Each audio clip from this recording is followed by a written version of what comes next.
Republican Congressman Dan Meuser of Pennsylvania says Democrats caused a lot of this pain and no gain. He joins us now. Good morning, Congressman. I mean, can you give us any kind of guarantee we're not going to have to go through all of this again at the end of January? Mark, unfortunately, good morning, by the way, Charla. I cannot give you that guarantee. We are passing appropriations bills through regular order, most of which, the first three anyway, the last three were on a bipartisan basis. As you stated, we have until the end of January to complete a normal-style budget, voting on each appropriations bill along the way. And it should work out. However, we need to be the adults in the room. We need to negotiate. We need to compromise, and we need to deliver. Now, there's a lot of serious issues out there in overspending and in overtaxing and overregulating and lack of accountability that existed throughout the Biden administration. So, you know, it might be a little tough for some Democrats to be part of accountability in government, but we shall see.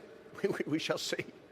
So Democrats' focus is on health care, as you know, specifically extending the COVID-era handouts for Obamacare. House Speaker Mike Johnson saying he can't guarantee a House vote on this. So how will you and your colleagues come to a resolution before benefits expire at the end of the year? What's the game plan here? Well, the game plan is to provide some fixes to the current plan. The Obamacare with the temporary additions that occurred, the temporary added subsidies, which added $35 billion or so to the American taxpayer. That needs to be rolled back. And as the president states so clearly, we're going to take those dollars that went to the insurance companies and we're going to direct them right to the patients and put them in health care savings accounts. That's a great start. The other thing that we're working on, of course, that the president has done too, he's leading on cutting pharmaceutical costs. That's a big piece of this. But there's definitely more. We want to provide more choice. There's something called association health plans.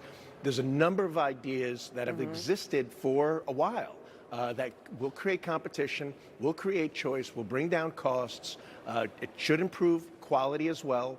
Expanding physician networks, that sort of thing, and getting away from the single-payer system, except for Medicaid and Medicare, will remain the same. We'll continue to support that for the targeted population that is supported by those programs. So I want to turn, while we have you here, to the Epstein documents, new evidence from a 2019 congressional hearing where you can see Jeffrey Epstein feed questions to Virgin Islands delegate Stacey Plaskett. Take a look at the footage with the time-step messages on the screen.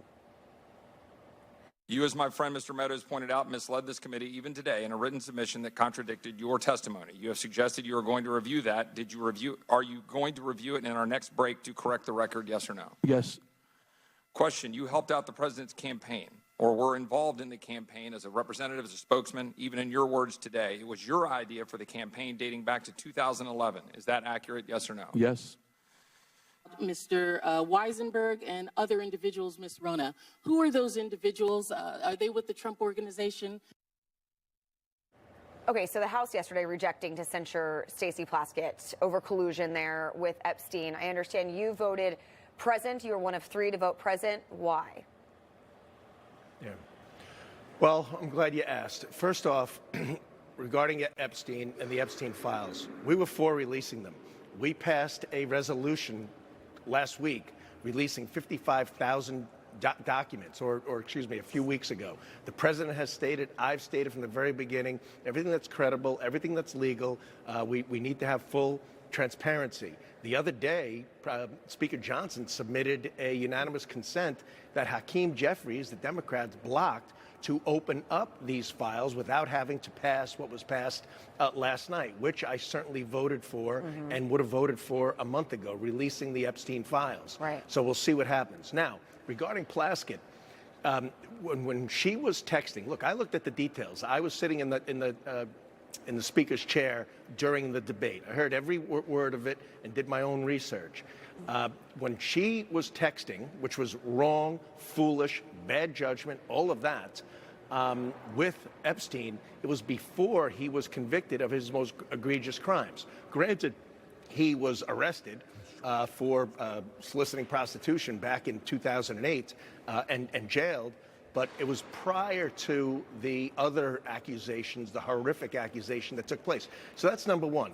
And number two, you know, texting on your own personal phone, if we're going to censor, regardless of how foolish it is in dealing with that individual, meaning Epstein, and basically during the Cohen testimony, okay, so many things wrong there, but there was nothing illegal. I don't necessarily think it wasn't smart. I don't think it was moral, and I don't think it justified censoring a member or a designated of the Caribbean over it. All right, Congressman Dan Meuser, thanks for that. Thank you.